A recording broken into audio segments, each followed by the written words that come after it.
अस्सलाम वालेकुम students, welcome to CBEL concept based education learning YouTube channel. मैं हमाद अहमद, आपका ट्यूटर। आज के इस लेक्चर में हम बात करेंगे FSC पार्ट 1, जिसे इंटरमीडिएट पार्ट 1 भी कहते हैं, और इसका सब्जेक्ट है केमिस्ट्री। केमिस्ट्री का आज हम टॉपिक करेंगे topic 2.4 which is solvent extraction. ये सॉल्वेंट एक्सट्रैक्शन क्या है, इस टेक्निक को हम कैसे और किन कंपाउंड्स के ऊपर अप्लाई करते हैं, आया कि लिक्विड के ऊपर अप्लाई करते हैं, सॉलिड्स के ऊपर अप्लाई करते हैं, कैसे अप्लाई करते हैं, इसको सीखेंगे। और अगर आपने पीछे वाले लेक्चर्स है जिसमें सब्लिमेशन, आपको क्रिस्टलाइजेशन और फिल्ट्रेशन के अमल टेक्निक्स आपको समझा दी हैं, उन वीडियोस को देखें। इंतहाई इजी वे में आपको समझाया है, आपके इंशाल्लाह ताला बहुत काम की वो वीडियोस हैं और आपको बहुत फायदेमंद देगी। आपके तमाम कंसेप्चुअल क्वेश्चन और प्लस आपको पेपर पॉइंट ऑफ व्यू से जो जो क्वेश्चन और MCQs वो पूछ सकता है, वो भी उसमें मैंने डिस्कस किए हुए हैं, उनको देखें, आपको फायदा होगा। वीडियो को शुरू करने से पहले आप स्टूडेंट से ये रिक्वेस्ट है, चैनल को सब्सक्राइब करें, वीडियोस को लाइक करें और इन वीडियोस को ज्यादा से ज्यादा अपने फ्रेंड्स में शेयर करें ताकि आपके साथ साथ उनका भी बेनिफिट हो जाए।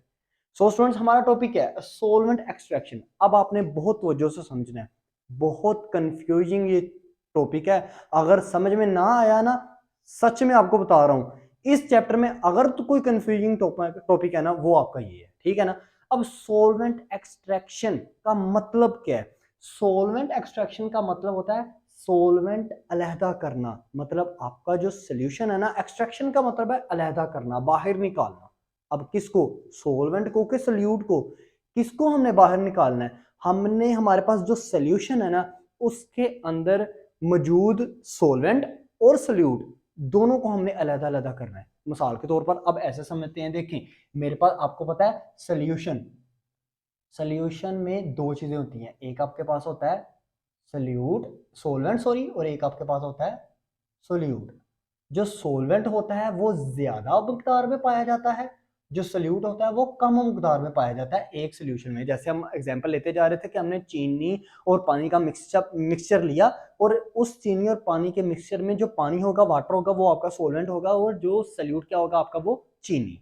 अब ये दोनों एज अ मिक्सचर आपके पास पड़े हुए हैं, तो मिक्सचर आपके पास पड़े हुए हैं, तो इस इन दोनों को आपने अलहदा करना है। कोई ना कोई इनमें प्यूरिफिकेशन नहीं है, ठीक है ना, तो हमने इसको अलहदा करना है।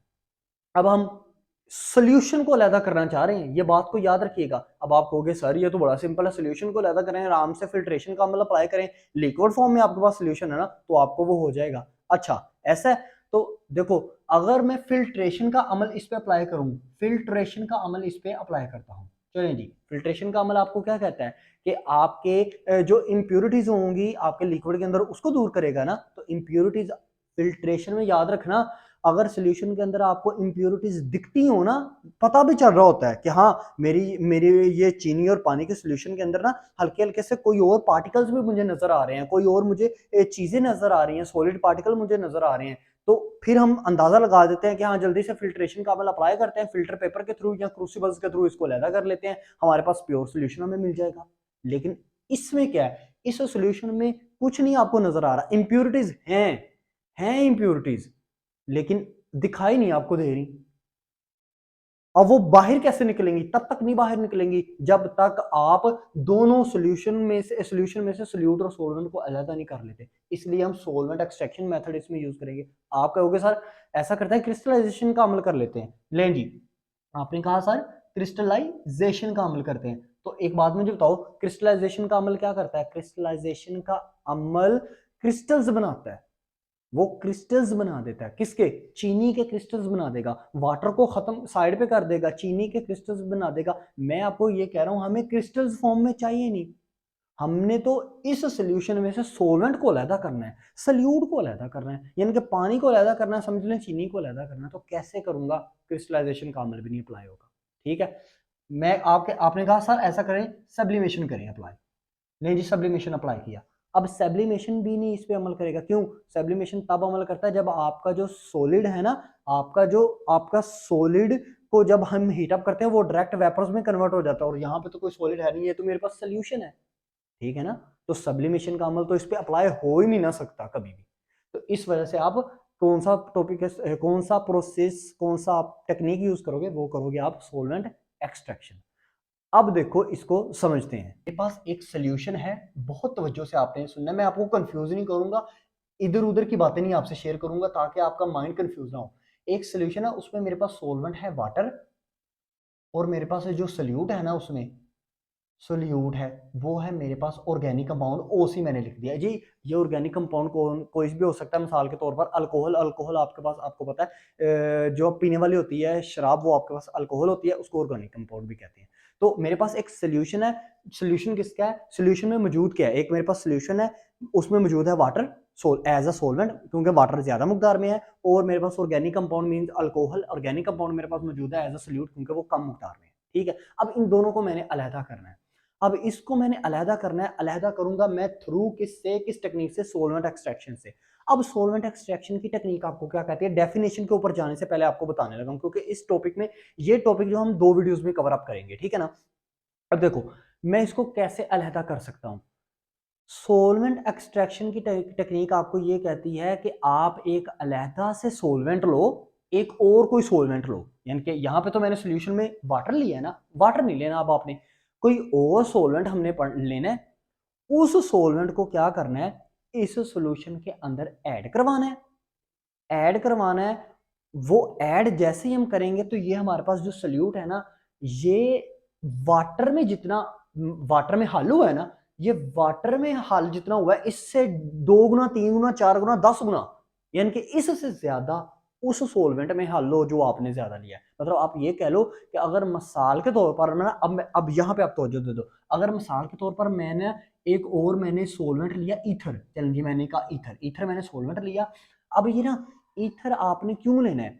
अब आपने ना ईथर एज अ सोलवेंट लेना है क्योंकि हम इन दोनों को सेपरेट करना चाह रहे हैं, ठीक है ना। इस सॉल्यूशन में से किसको? वाटर को और ऑर्गेनिक कंपाउंड को सेपरेट करना चाह रहे हैं। मैंने ईथर लिया एज अ सोलवेंट, ठीक है ना। आपको पता है ईथर एक सोलवेंट होता है। अब ईथर के अंदर 2 खसूसियत होनी चाहिए, 2-3 खसूसियत होनी चाहिए। नंबर 1, ईथर जब अब मैंने लेना ना, तो एक तो वो इस ऑर्गेनिक कंपाउंड को ज्यादा हल करे अपने अंदर एज कंपेयर टू वाटर, ठीक है। वाटर की निस्बत, वाटर के मुकाबले में ईथर ऑर्गेनिक कंपाउंड को अपने अंदर ज्यादा हार करे।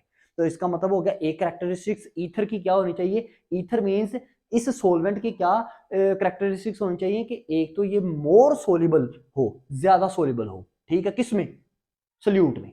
नंबर 2, ये जो सोल्यूशन है ना, मतलब मिक्स, ये सोल्यूशन था ना वाटर और ऑर्गेनिक कंपाउंड का, इसमें ना कहीं जाके ये हल हो जाए, यानी कि ये इसमें हल नहीं होना चाहिए, इसमें सोल्यूबल नहीं होना चाहिए, किसमें? सोल्यूशन में।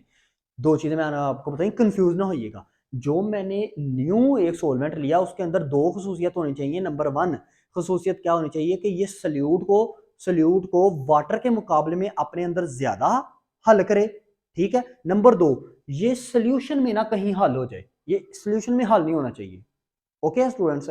अब नंबर 3 इसकी खसूसियत क्या होनी चाहिए, जो कि आपको ज्यादा इंपॉर्टेंट है, आपको समझ में आनी चाहिए। नंबर 3, इस सोलवेंट की, ईथर की खसूसियत ये होनी चाहिए कि ये अनस्टेबल होना चाहिए थर्मली।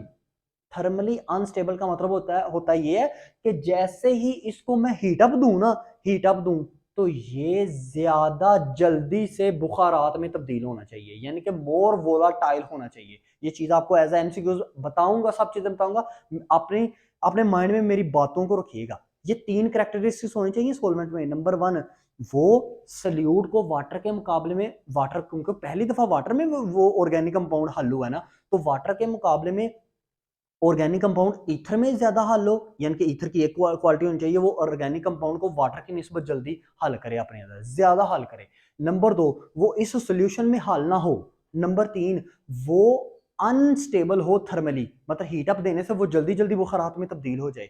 या मोर वोलाटाइल हो, वोलाटाइल का मतलब भी यही होता है कि वो जल्दी जल्दी, वोलाटाइल मतलब वो जल्दी जल्दी बुखारात में तब्दील हो। हाँ, अगर आप ये कहो, एक 4th नंबर भी प्रॉपर्टी भी लेना चाहते हो ना, तो ये भी ले लेना कि अगर आपका सॉल्यूशन के अंदर जो वाटर है वो पोलर है ना, तो जो आपने न्यू सॉल्वेंट लेना है ना, वो नॉन पोलर होना चाहिए, ठीक है। हाँ, अगर आपका वाटर की जगह कोई और है जो कि नॉन पोलर है, तो जो आपने न्यू सॉल्वेंट लेना है ना, वो आपका पोलर होना चाहिए, ठीक है स्टूडेंट्स, तो ये आपकी कैरेक्टरिस्टिक्स, इसको याद रखिएगा। ये कैरेक्टरिस्टिक्स आपको एज अ शॉर्ट क्वेश्चन आ जाती है। अब पहले समझा देता हूँ ना शॉर्ट क्वेश्चन, फिर आपको आगे चलता हूँ। वो कह सकता है write down the characteristics of solvent. Solvent की कैरेक्टरिस्टिक्स लिखें in solvent extraction method. Solvent extraction method में सोलवेंट की कैरेक्टरिस्टिक्स लिखें, जो कि आपके पास ये रहा। मैं आपको बोल के भी बता देता हूँ। Number 1, it is more soluble, ये ज्यादा सोल्यूबल होना चाहिए।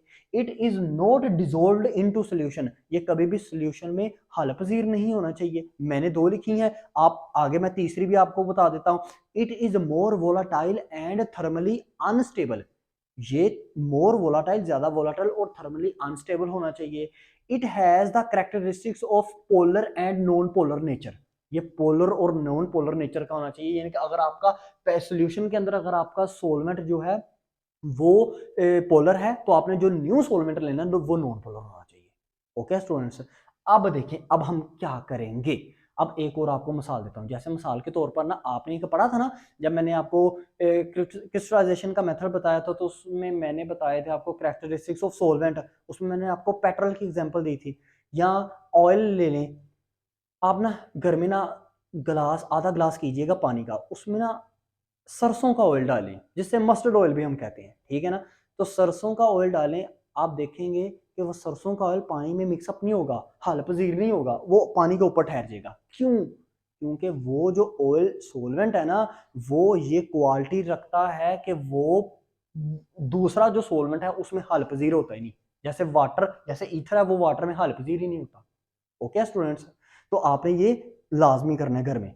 अब देखो, अब हम करेंगे कैसे, कैसे इसको सेपरेट करेंगे। मैंने क्या लेना है, मैंने एक ना सेपरेटिंग फनल लेनी है, ठीक है, सेपरेटिंग फनल। ये लीजिए, मैंने एक इस तरह की सेपरेटिंग फनल ली। इसके इधर दोनों साइडों पे लगे होंगे स्टॉपर्स। स्टॉपर्स कहते हैं कि वो किनारे जिनको हम स्टॉप, जो जो चीज को स्टॉप कर सकते हैं। ये सेपरेटिंग फनल है, मैंने क्या ली, सेपरेटिंग फनल। स्टॉपर्स दोनों किनारे पर। अब इसमें मैंने सोल्यूशन को ऐड किया, ये वाटर और ऑर्गेनिक कंपाउंड का जो सोल्यूशन था ना, इसको मैंने इसके अंदर ऐड किया। ओके, मैंने डाल दिया इसके अंदर। अब ये जो जो मैंने सोलवेंट लिया था ना न्यू, जो कि ईथर था, उसको भी मैंने इसके अंदर, ये जो मैंने स्टॉपर है इसको मैंने खोला, इसके अंदर मैंने उसको भी पुट किया, ठीक है, इसको भी इसके अंदर डाला। अब देखिएगा स्टूडेंट, जैसे मैं इसको शेक करूंगा तो क्या होना चाहिए, जैसे मैं इसको शेकिंग करूंगा तो ये होगा कि ये जो आपका सल्यूट है ना, ऑर्गेनिक कंपाउंड, ऑर्गेनिक कंपाउंड, आप ये जो वाटर और ऑर्गेनिक कंपाउंड का जो सोल्यूशन था, ये इस सोल्यूशन में जो आपका ऑर्गेनिक कंपाउंड है वो हल्का हल्का सा आना शुरू हो जाएगा, किस में, ईथर में। ये लें जी, अगर फर्ज करें 100% ऑर्गेनिक कंपाउंड जो था वो वाटर के अंदर पाया जाता था, तो ईथर में 60% या 70% या 80% तक आना शुरू हो जाएगा। याद रखिएगा, डायरेक्टली कभी भी ऐसा नहीं होगा कि ईथर के अंदर जो आपका ऑर्गेनिक कंपाउंड है वो एक दफा में, मतलब मिनट में ही वो क्या हो गया, वो ईथर में जल्दी से चला गया, नहीं। अब वो थोड़ा थोड़ा हल्का हल्का सा करके जाएगा, आहिस्ता आहिस्ता करके जाएगा। आपने इस स्टॉपर को ना आहिस्ता आहिस्ता सा करके खोलना है, ऐसा नहीं कि एक दफा इस स्टॉपर को खोल दिया और आपने कहा कि जल्दी से भाई इसके अंदर मिक्सअप हो जाए, ईथर के अंदर ऑर्गेनिक कंपाउंड मिक्सअप हो जाए। ये वो बिल्कुल स्लो प्रोसीजर होगा। अब देखो, हल्के हल्के से इसके अंदर एड अप होना शुरू हो जाएगा। अब आपने क्या करना है, जैसे ही इसके अंदर ऐड हो जाएगा, ईथर के अंदर आपका ऐड हो जाएगा ऑर्गेनिक कंपाउंड। मैं बहुत इजी वे में आपको बता रहा हूँ, ऑर्गेनिक कंपाउंड इसके अंदर ऐड हो जाएगा ना, तो आपका जो वाटर है ना वो सेपरेट हो जाएगा, ठीक है। ठीक है, आपका जो वाटर है वो क्या हो जाएगा, सेपरेट हो जाएगा। अब आपने क्या करना है, अब आपका जो वाटर है वो ऐसे ऊपर ऊपर रह जाएगा, आपका जो वाटर है वो ऊपर रह जाएगा, और ईथर और ईथर और ऑर्गेनिक कंपाउंड का जो मिक्सचर होगा ना वो नीचे की तरफ बैठ जाएगा। ओके स्टूडेंट्स, अब आपने क्या करना है, अब आपने ना ईथर और ऑर्गेनिक कंपाउंड का जो सोल्यूशन है ना इसको अलहदा से एक बीकर में लें, एक बीकर में लें, एक बीकर में ले। अब आप कहोगे क्यों ईथर और ऑर्गेनिक कंपाउंड के सॉल्यूशन को अलहदा से बीकर में क्यों लेना है। देखो, मैंने वाटर सोल्वेंट को मैंने अलहदा कर लिया, मैंने सॉल्यूट को अलहदा करना है। अब क्या, एक दफा एक चीज में डाला, दूसरी चीज से निकाला, अब इसी वजह से अब मैंने इसको बीकर में लेना है, अलहदा से बीकर में लेना है, और नीचे से लगा देनी है आग, यानी कि इसको हीट अप कर देना है। ये ले जी, इसको मैंने क्या करना है, हीट अप कर देना है। जैसे ही मैं हीट अप करूंगा ना तो ईथर जो है वो बुखारात बन के उड़ जाएगा, आपके पास ऑर्गेनिक कंपाउंड भी सेपरेटली आ जाएगा। अब आप कहोगे ये कैसे हुआ, ईथर कैसे इतनी जल्दी उड़ गया? क्योंकि मैंने आपको ईथर की क्वालिटी बताई है, एक करेक्टरिस्टिक्स बताई है कि ईथर जो है वो ज्यादा वोलेटाइल है, वो थर्मली अनस्टेबल है। देखो ईथर जो है ना, ईथर वो पेट्रोल से भी ज्यादा अनस्टेबल है। पेट्रोल को आप ना खुली फजा में रखो ना, पेट्रोल को खुली फजा में रखो तो वो उड़ जाता है। घंटे दो बाद अगर आपके पास इतना सा पेट्रोल है तो घंटे 2-3 घंटे बाद वो उड़ जाएगा सारा, हवा में बुखारात बन के उड़ जाएगा। लेकिन ईथर जो है वो 44 डिग्री 45 डिग्री पे बिल्कुल कंप्लीटली बुखारात बन के वेपराइज बन के वो उड़ जाता है। ओके स्टूडेंट्स, अब जैसे ही मैंने हीट अप किया ना, अब अलहदा अगर खुली फजा में रख दो फिर भी उसने उड़ना है पेट्रोल ने, लेकिन जो ईथर है, ईथर तो अब खुली फजा में नहीं ना उड़ेगा, ईथर के नीचे आपको क्या उसको हीट अप करना पड़ेगा। तो थर्मली अनस्टेबल का मतलब होता है कि जैसे ईथर को आप आग लगाओगे, ईथर को आप हीट अप करोगे ना, तो ये दूसरी सोल्यूट की निस्बत, मतलब ऑर्गेनिक कंपाउंड के निस्बत ये ज्यादा तेजी से आपका बुखारात बन के उड़ जाएगा। ठीक है, अब ये इसको मैंने हीटअप किया, ये उड़ गया। अब मेरे पास क्या रह गया, इस बेकर में मेरे पास रह गया सल्यूट, और इधर फनल में मेरे पास क्या रह गया, वाटर। और इस सेपरेटिंग टेक्निक से मैंने क्या किया, वाटर को अलहदा कर लिया, सोलवेंट को अलहदा कर लिया, और मैंने इसको ऑर्गेनिक कंपाउंड जो कि मेरे पास सल्यूट था उसको मैंने अलहदा कर लिया। ठीक है स्टूडेंट्स, अब यही आपका क्या है, एक कंप्लीट प्रोसीजर है। आपने कंफ्यूज नहीं होना। ज्यादातर वो क्या करते हैं टीचर्स, आपको कंफ्यूज, इधर की बातें इधर, इधर की बातें इधर, वो उनकी बातों को छोड़ो, आपने अपने माइंड को कंफ्यूज नहीं होने देना, आपने सीधी सीधी चीजें लेके चलनी है। अब हम यहाँ पे आते हैं डेफिनेशन के ऊपर आते हैं। ये लीजिए स्टूडेंट्स, इसकी डेफिनेशन क्या है। Solvent extraction is a separating technique या is a technique in which we add करते हैं। हम सबसे पहले क्या करते हैं, ऐड करते हैं एक सोलवेंट। देखो मैंने एक मजीद एक सोलवेंट ऐड किया ना, ईथर मेरे पास एक अलहदा से सोलवेंट था, उसको मैंने ऐड अप कराया, उस फनल के अंदर मैंने ऐड किया ना, उसको ऐड करते हैं इन द सोल्यूशन। वो सोल्यूशन मेरे पास मौजूद था ना वाटर और ऑर्गेनिक कंपाउंड का, उसके अंदर मैंने ईथर को ऐड अप करवाया। Okay, where the solute is more dissolved, यहां पर फनल के अंदर सल्यूट जो है, ऑर्गेनिक कंपाउंड मेरे पास एज अ सल्यूट है ना, सल्यूट वो मोर सोल्यूबल होगा, वो ज्यादा हल पजीर होगा as compare to water, water से ज्यादा हल पजीर होगा किसमें, ईथर में। तो where the solute is more soluble as compare to the solvent, यानी कि सोलवेंट वाटर, वाटर की निस्बत ईथर में आपका जो सल्यूट है वो ज्यादा सोल्यूबल हो जाएगा।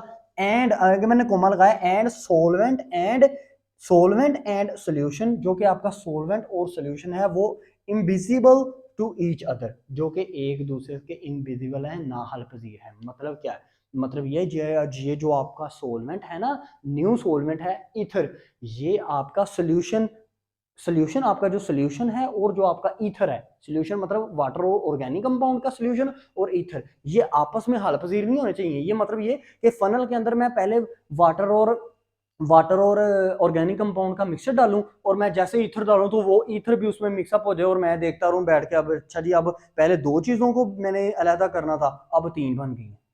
तो आपने सोलवेंट वो लेना है जो सोल्यूशन के अंदर हल पजीर ना हो। ठीक है ना, तो इसको मैंने इनविजिबल लिखा है। अब पर्पस क्या होता है, पर्पस आपको पता है, हर सेपरेटिंग टेक्निक का पर्पस क्या है, कि it is used for to purify the substance, तो वही चीज मैंने लिखी है। अब आपको स्टूडेंट एक एमसीक्यूज आता है, एमसीक्यूज क्या है, आपकी बुक के एक्सरसाइज में भी है, कहता है आपका जो सल्यूट है या आपका जो सब्सटेंस है वो क्या होना चाहिए, मोर वोलाटाइल होना चाहिए एंड थर्मली अनस्टेबल होना चाहिए। मोर वोलाटाइल का मतलब मैंने बार बार आपको बता रहा हूं कि जो कि बुखारात बन के उड़ जाए। जैसे ना एक एक्सपेरिमेंट करना घर में, पानी का ना आधा ग्लास लेना, उसको खुली फजा में रख देना, और आधे ही गिलास में आप पेट्रोल को लेना, और एक दिन बाद ना, रात के बाद सुबह उठ के आप देखना पेट्रोल जो है वो उड़ चुका होगा, और वाटर जो है वो हल्का सा माइनर सा उसमें आपको डिफरेंस आपको नजर आएगा कि हाँ उसकी जो तादाद, मतलब वो जो पानी का जो आधा मेरा गिलास था वो हल्का सा माइनर सा थोड़ा कम हुआ है। ठीक है ना, तो क्यों वो ऐसा क्यों है, ऐसा इस वजह से है क्योंकि जो पेट्रोल है वो मोर वोलाटाइल है, वो बहुत तेजी से बुखारात में तब्दील होता है। ठीक है ना, तो यही आपका सब्सटेंस की क्वालिटी क्या होनी चाहिए, मोर वोलाटाइल होना चाहिए और थर्मली अनस्टेबल अनस्टेबल होना चाहिए। थर्मली अनस्टेबल से क्या मुराद है कि जैसे ही हम उसको हीट अप करें तो वो ज़्यादा बुखारात में बन के जल्दी उड़े। अब कैसे, इसकी एग्जांपल ऐसे लेते हैं, एक चूल्हे के ऊपर बर्तन में रखो पानी, उसको हीट अप करो, और एक चूल्हे के ऊपर बर्तन में रखो ईथर, उसको हीट अप करो। और याद रखिएगा पानी को हीट अप करो, पानी लिक्विड है ना, तो लिक्विड को हीट अप करोगे, हाँ बुखारात बन के उड़ना शुरू हो जाएगा, उसकी तादाद में कमी आनी शुरू हो जाएगी, वो थोड़ा थोड़ा थोड़ा थोड़ा कम होना शुरू हो जाएगा। लेकिन ईथर जो है वो पानी की निस्बत ज्यादा टाइम नहीं लेगा, वो जल्दी से बुखारात बन के उड़ जाएगा। ठीक है ना। तो थर्मली अनस्टेबल का मतलब भी आपको बता दिया, आपको मोर वोलाटाइल का मतलब भी आपको बता दिया। अब नीचे क्या है, characteristics, write on the characteristics of solvent. Solvent की कैरेक्टरिस्टिक्स लिखें in a solvent extraction procedure. Solvent extraction procedure में सोलवेंट की कैरेक्टरिस्टिक्स लिखो। तो मैं दोबारा से आपको बता देता हूं, पहले भी आपको बताया है सोलवेंट की नंबर 1 क्वालिटी क्या होनी चाहिए। अब जल्दी से आप अपने माइंड को रिवाइज करें, आपको पता चल जाएगा। नंबर 1 सोलवेंट की कैरेक्टरिस्टिक्स, सोलवेंट एक्सट्रैक्शन में उसकी कैरेक्टरिस्टिक्स नंबर 1 ये होनी चाहिए कि वो मोर सोलिबल होना चाहिए, कि यानी कि वो ऑर्गेनिक कंपाउंड को ज्यादा हल पजीर करे, अपने अंदर ज्यादा ऐसी क्वालिटी रखता हो कि वो वाटर की निस्बत अपने अंदर ज्यादा सल्यूट को हल करने की सलाहियत रखता हो। It does not dissolve into solution, और उसके ये भी कैरेक्टरिस्टिक्स होनी चाहिए कि वो सोल्यूशन में ज्यादा डिजोल्व ना हो। आगे क्या है कि उसकी ये भी कैरेक्टरिस्टिक्स होनी चाहिए कि वो थर्मली अनस्टेबल हो। ओके है ना, थर्मली अनस्टेबल हो और वो मोर वोलाटाइल हो। और एक आप ये भी कह सकते थे कि वो नॉन पोलर होना चाहिए। अगर आपके पास सोल्यूशन में जो आपके पास सोलवेंट है वो पोलर है तो वो नॉन पोलर होना चाहिए। ओके ना स्टूडेंट्स। अब ये आपका टॉपिक क्या था, सोलवेंट एक्सट्रैक्शन का। अब नेक्स्ट जो आपको वो बताता है, इस टॉपिक के अंदर आता है, वो है डिस्ट्रीब्यूशन लॉ। वो नेक्स्ट वीडियो में हम करेंगे। इस वीडियो को ध्यान से देखिएगा, क्योंकि ये जो टॉपिक है ना स्टूडेंट, ऐसा है कि ये आपको कंफ्यूज कर देता है, क्योंकि आप सोलवेंट सोल्यूशन सोलवेंट, इसमें ही आप घूमते रहते हो, वो आपको समझ में नहीं आती। तो वीडियो को बार बार देखेंगे, बातों को बार बार सुनेंगे। तो मैंने ज्यादा से ज्यादा कोशिश ये की है कि एक बिलो एवरेज का भी स्टूडेंट हो ना, उसको ये पता चलना चाहिए कि ये जो मुझे सर बात बता रहे हैं ना, ये एक्चुअल में मुझे क्या कन्वे क्या करना चाह रहे हैं, मुझे बताना क्या चाह रहे हैं एक्चुअल में। ठीक है ना। तो जाने से पहले आप स्टूडेंट से ये रिक्वेस्ट है कि रट्टा ना लगाया करें, ज्यादा से ज्यादा चीजों को समझ के याद किया करें। जितना इंसान सुन के किसी के वर्ड सुन के चीज याद कर लेता है ना, उतना कभी भी खुद से वो कभी भी याद नहीं कर पाता, क्योंकि खुद में इतना एक्सपीरियंस नहीं होता याद करने का, यानी कि चीज को समझने का इतना एक्सपीरियंस नहीं होता। तो खुद से ट्राई करने के बजाय बार बार किसी की वीडियो पकड़ के उसको बार बार सुनो, और उन सर की वीडियो ज्यादा बार बार सुना करो जिन सर का आपको पता है कि ये मुझे डिफिकल्ट वर्ड्स नहीं यूज करेंगे, मुझे ये नहीं कहेंगे कि ये देखो ये इंप्योरिटीज हैं, ये है। इंप्योरिटीज का स्टार्टिंग में किसी बच्चे को पता ही नहीं, मतलब ही नहीं पता होता कि ये ना खालिस चीजों, बेकार चीजों की बात कर रहे हैं। ठीक है ना स्टूडेंट्स। तो आप इन ये जो आपको हल्की हल्की सी मैं ट्रिक्स बताता जाता हूँ, इनको भी फॉलो किया करें। अब तक के लिए इतना ही। अपना ख्याल रखिएगा, अपने इस यूट्यूब चैनल का भी। अल्लाह हाफिज।